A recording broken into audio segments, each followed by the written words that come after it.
Hi team! Time for another Team Training Tuesday. And tonight I just wanted to talk about leading with service and not the product. And this is especially related to not even necessarily the service that Young Living provides, but the service that you are providing to people. So over the past few months, maybe 4 to 6 months, I have been increasing my personal brand awareness on social media channels. So Instagram and Facebook especially, and doing videos every week about just different health topics. And what we want to always be striving for is adding value to people's lives. So this is not my bright idea. This is what top marketers talk about, how to create a name for yourself. And I'm reaping some of those benefits right now. And what's coming out of all of this, especially the videos that I've been doing, is that people are seeing me now as an authority figure on something that they don't know about. So just because I'm not an expert on essential oils or whatever, they know that I'm talking about health and wellness in my daily life. They know I care about those things. And they know that if they have a question, they can come ask me without me jumping down their throats trying to sell them the first product that I can grab off the shelf and stick in their face. So instead of, getting an inquiry in and somebody saying, hey, what would you try for this? And me saying, oh, let's do some peppermint. It's $16.95. Please buy from my link right here.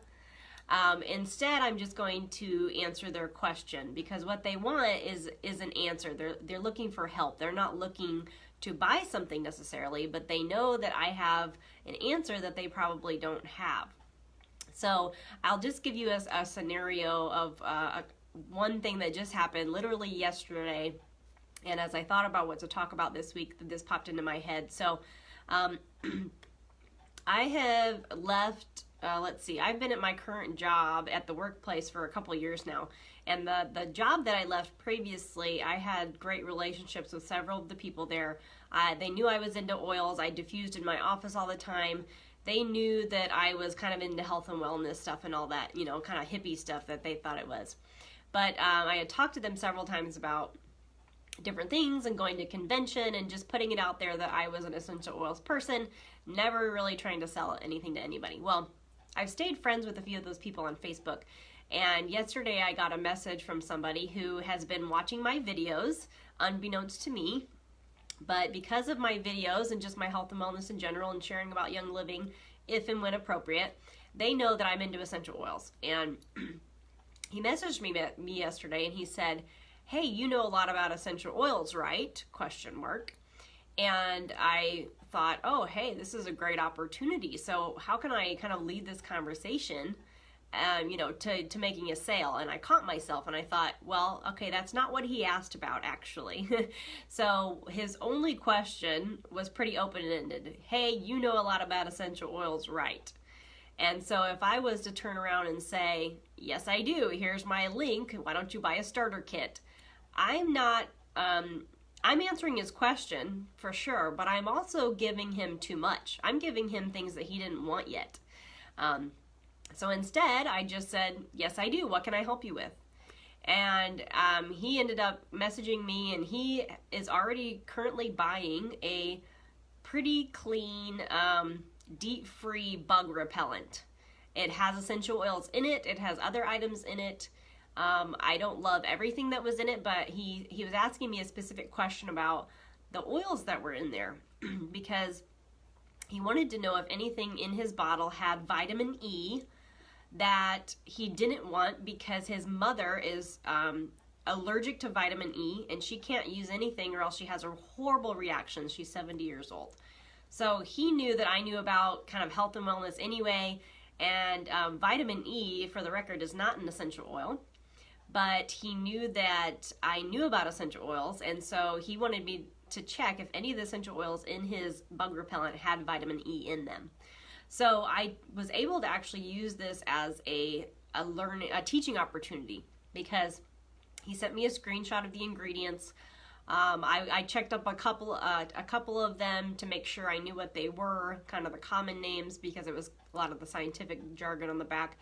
And I was actually able to just come back to him and say, hey, no, that looks great.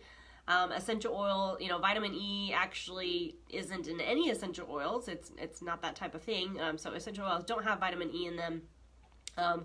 This looks fine.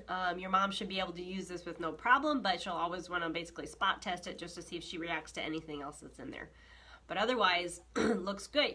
And so he basically bent over backwards saying thank you so much, and just loved the fact that I was able to help him out for the evening. So that was really great. Now, from there, I did not go on to say, hey, and by the way, Young Living has a really great bug repellent. Why don't you buy that from me?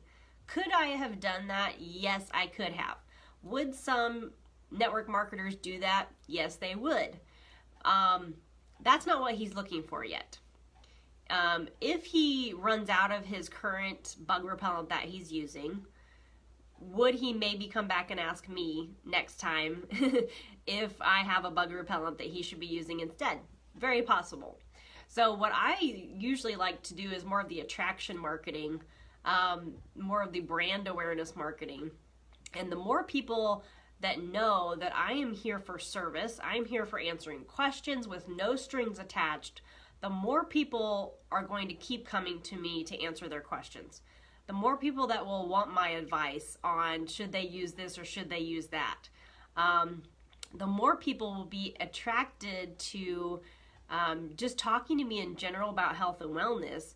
And that's how you build your relationships, and that's how you get them to the point eventually of buying from Young Living instead of the current stuff that they're buying. So James and I have always talked about, at least I do, about the slow grow, because we've been in this business now for almost 7 years, and we built our business in such a way to not be spammy, to not be tacky, to not be one of those people that we all talk about not wanting to be. But that also means that you do things in a certain way that might obviously make your team grow slower than other people, because I am not interested in a flash in the pan sale. Some people are. Some people are more money motivated, and they are trying to get out there and get as much commission as they can because of life circumstances or because of personal development issues, and they're looking to just sell and sign people up right and left, but they just let those people go and drop off because they don't have a relationship with them yet.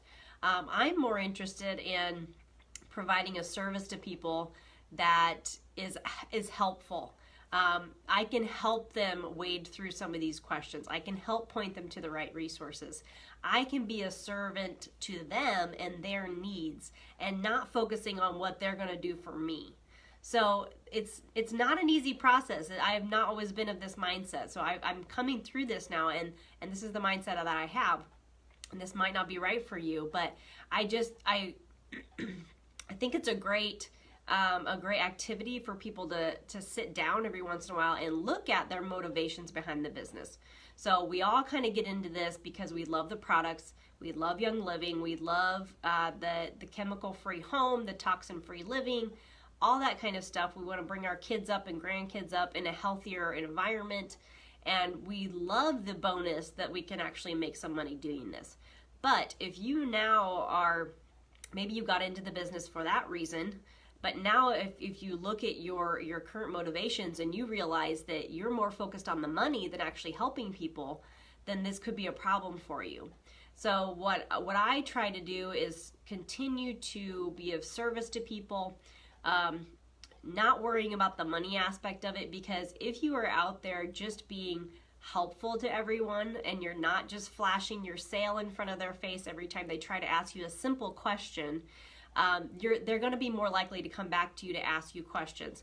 If they know that anytime they talk to you, you just answer their questions and you're super casual about it, you're super knowledgeable, you teach them the things that you know with no strings attached and without tagging on to the end, hey, here's my link, why don't you buy this from me today? That's my personal approach, at least, because I want people to keep coming to me for questions. I want to be able to help them. And if Young Living is right for them, if a product that we have is right for them, yes, I will make that suggestion if appropriate. but it's an example of the guy yesterday just asking me about his bug repellent. He's already got a bug repellent for the weekend. Now, it wouldn't have helped him out that much to just say, oh, that bug repellent is crap, here, please buy from me instead. That would not have helped him in the situation for the question he was asking. So a lot of times we just need to be open for the questions, really figure out what people need from us, and then honestly have a servant's heart about answering the exact question that they asked and helping them in the way that they need. So that was my thought for today, just trying to be of service, leading with the service that you have for people and not always leading with the product and the money aspect and all that stuff that you're going to be getting back from it at all. So looking at our motivations and going from there. So leading with your servant's heart. I know all of you on here have one, and I know from time to time we just lose sight of it. So that was my team training for tonight, guys. A little bit of scattered thoughts over here, but I just thought that was important enough to mention for the week. And I hope you all enjoy the rest of your week. And we are just having a great time watching all of you in our group in general, being so excited about all the things you're working on this week. And I can't wait to see how the end of July shakes out and where we go from August until the end of the year. So thanks for joining me, guys, and I would love to chat more sideline or in the group. Bye!